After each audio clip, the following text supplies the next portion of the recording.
हिंदुस्तान समाचार में आपका स्वागत है। रुड़की के ग्राम भिश्तीपुर में अपनी मांगों को लेकर धरने पर बैठे भिश्तीपुर सलापुर के किसान पिछले लंबे समय से धरने पर बैठे हैं।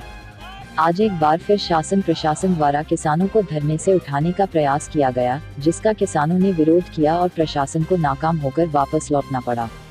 आपको बता दें, पिछले लंबे समय से किसान भूमि अधिग्रहण को लेकर धरने पर बैठे हैं। आसपास के ग्रामीणों की जमीन रेलवे द्वारा अधिकृत की जा चुकी है। हालांकि किसानों को भूमि का मुआवजा मिल चुका है, पर किसानों का कहना है कि उन्हें न तो उचित मुआवजा मिला है और न ही उनके साथ किया गया वादा पूरा किया जा रहा है।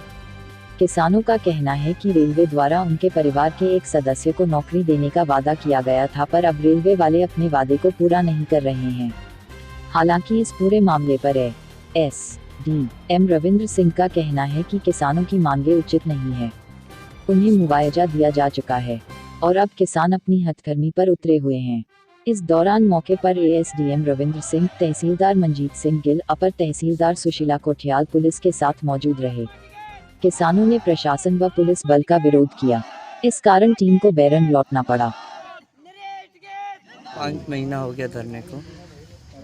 बीच में हमको आश्वासन मिला है कि हम आपसे 2-3 बार वार्ता की एसडीएम साहब ने भी, और हमको ये आश्वासन दिया है कि इधर का 18 है, उधर का 14 है, टोटल 32 हो गया, तो हम बीच में आपको 16 में आपके साथ समझौता कर लेंगे, लेकिन उसके एवज में आपको सब जो आपके कोर्ट में मुकदमे हैं वो सब लेने पड़ेंगे। तो हमने वहाँ भी एसडीएम साहबा से भी बोला था कि ठीक है, हम सारे मुकदमे वापस ले लेंगे, और हम 16 में एग्री हो गए थे।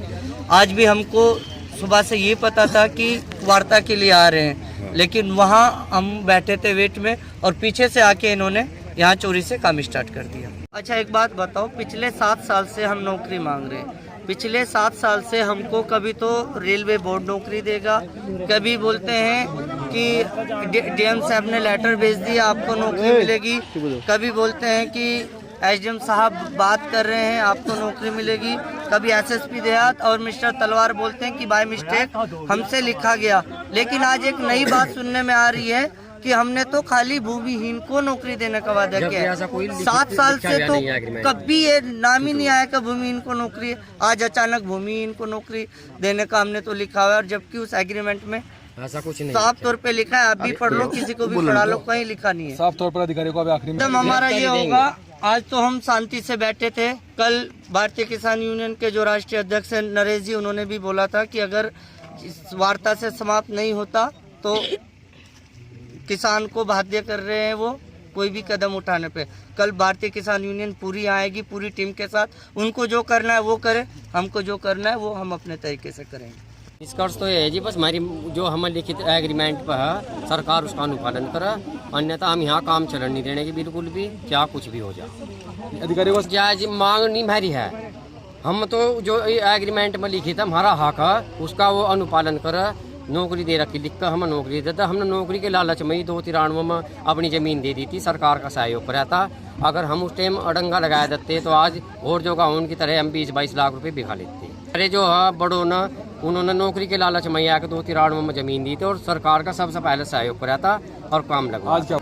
आज तो बस मैं कह रहे कि नौकरी भूमिहीन के लिए, जो भूमिहीन उसके लिए है, लेकिन ऐसा एग्रीमेंट जो मेरे साथ है उसमें कहीं भी लिखित नहीं है कि भूमिहीन के लिए नौकरी है। सरकार के एक आदमी को जो जो प्रभावित है इसमें रेलवे में, उसे एक आदमी के सदस्य की नौकरी जरूर। किसानों का तो अगला कदम यही है जी कि यहाँ से हम काम नहीं लगन देने के, चाहे कुछ भी हो जा, जब तक हमारा जो है समाधान नहीं होता मिलती है उसका हम मुआवजा पड़ा।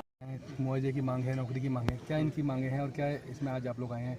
2011-12 में ये लैंड एक्वायर हो चुकी है ऑलरेडी रेलवेज़ के। यहाँ पर हमारा जो प्रोजेक्ट है वो एक सिंगल लाइन बननी है हमारी रुड़की से लेकर देवबंद के लिए। तो 2011-12 में इनको ऑलरेडी जो उस टाइम एक्ट था उसके हिसाब से इनको कंपनसेशन ऑलरेडी पे किया जा चुका है। इनका जो ये धरना है ये बेवजह का है, क्योंकि इनमें कोई नेगोशिएशन हो भी नहीं सकता है, इसलिए कि ये इनका ये मांग 2 मांग है। इनकी प्रमुख मांग ये है, फर्स्ट डिमांड ये है कि हमारे जो कुछ रिश्तेदार हैं उनको नौकरी दी जाए रेलवेज़ में। ऐसा कोई प्रोविजन रेलवेज़ में है नहीं है एज ऑफ नाउ। और दूसरा ये कह रहे हैं कि हमारे रेट को रिवाइज़ किया है, वो भी पॉसिबल नहीं क्योंकि रेट ऑलरेडी पे कर चुके हैं। तो इनका धरना थोड़ा नाजायज़ ही है। नौकरी की मांग के लिए सर मैंने डॉक्यूमेंट्स भी पहले दिखाए हैं, उसमें लिखा हुआ है कि एक परिवार से एक जने को नौकरी दी ना जाएगी? ना ना, वो जो सर्कुलर की बात ये कर रहे हैं उसको मैंने पढ़ा है हमने। तो सर्कुलर में ये है कि अगर रेलवेज किसी लैंड को एक्वायर करती है और उस एक्वायर करने के बाद लैंड को एक्वायर करने के बाद कोई लैंडलेस हो जाता है तो उस केस में उनको नौकरी मिल सकती है। बट अदरवाइज अगर कोई लैंडलेस नहीं तो फिर नौकरी का कोई प्रोविज़न नहीं है। तो अब आगे क्या सर इसमें? अब देखिए कुछ हम इनको समझाने की कोशिश करते हैं, बाकी जो कानूनी कार्रवाई होगी वो की जाएगी। जोलो कच्चा आम विद मसाला मस्ती की अपार सफलता के बाद आपके बीच आया है नया फ्लेवर जोलो कोला मसाला कैंडी मसाले के साथ कोला का स्वाद किसना फूड की पेश